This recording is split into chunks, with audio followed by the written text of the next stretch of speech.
দেখেন আমি কিন্তু অ্যাডমিন প্ল্যানে চলে আসলাম। তো এইখানে আসার পরে এখানে সেটিং। তো আর আপনারা এই ওয়েবসাইটটা কিভাবে কন্ট্রোল করবেন এর জন্য কিন্তু একান্তভাবে একটা ভিডিও দেওয়া হবে। আপনি যখন আমার কাছ থেকে বানিয়ে নিবেন। তো এখান থেকে আপনারা কি করতে পারবেন অ্যাডমিন প্ল্যান থেকে সেটা আমি দেখাই দিচ্ছি হালকা পাতলা করে। তো এখানে সেটিং।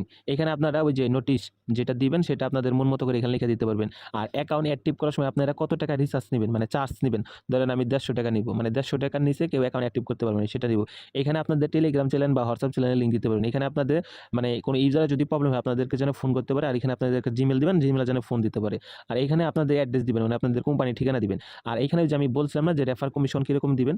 এই যে এটা হচ্ছে রেফার কমিশন ১ ৩০ মানে ৳৩০ ২ ৳১০ ৩ ৳৩ ৳১ মানে এইভাবে সিস্টেম করে দিতে পারবেন। ঠিক আছে কি? আমরা আপনাদেরকে সবকিছু বুঝিয়ে দিব যখন আমাদের কাছ থেকে বাই করবেন অ্যাডমিন প্ল্যান দিয়ে। এইখানে আসার পরে আপনার টাস্কে আসবেন। এইখানে দেখেন ভালো করে সবাই কাজ করেন।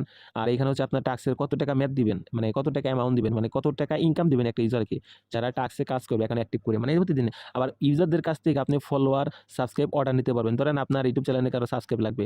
তো চাইলে আপনাদের সাথে যোগাযোগ করে এখান থেকে ফলোয়ার নিতে পারো। ওই ফলোয়ারগুলো এখান থেকে প্রমোট করে দিতে পারবেন। তো একদম ইজিলি এই ওয়েবসাইটটা কন্ট্রোল করা। এখানে নোটিশ বোর্ড মানে আপনারা এখানে সবকিছু এডিট করে দিতে পারবেন। মানে কেমনে কি করতে হবে A to Z package delete করে নতুন করে এড করবেন। আর এখানে এসে অ্যাডমিন প্ল্যানের পাসওয়ার্ডটা চেঞ্জ করবেন। আমি যেটা আপনাকে পাসওয়ার্ড দিব সেটা দিবেন। তারপরে নতুন পাসওয়ার্ড কনফার্ম পাসওয়ার্ড দিয়ে দিবেন। এটা হচ্ছে এটুক অ্যাডমিন প্ল্যানের। এখন বিকাশ নগদ তো সবকিছু এখানে দেখতে পারেন। এই যে দেখেন এখানে অ্যাকাউন্ট অ্যাক্টিভ মানে কয়টা ইউজারের অ্যাকাউন্ট অ্যাক্টিভ আছে সেটা দেখতে পারবেন। এখানে পেমেন্ট দেখেন এখানে পেমেন্ট মানে কে ডিপোজিট করছে সেটা দেখতে পারবেন। এখানে উইথড্র মানে কে উইথড্র দিচ্ছে সেটা দেখতে পারবেন। আর হচ্ছে এখন বিকাশ নগদ নাম্বারটা কোথায় থেকে এড করবেন মানে ওটা হচ্ছে আপনার অটো পেমেন্ট সিস্টেম সেটাও আমি দেখাই দিচ্ছি।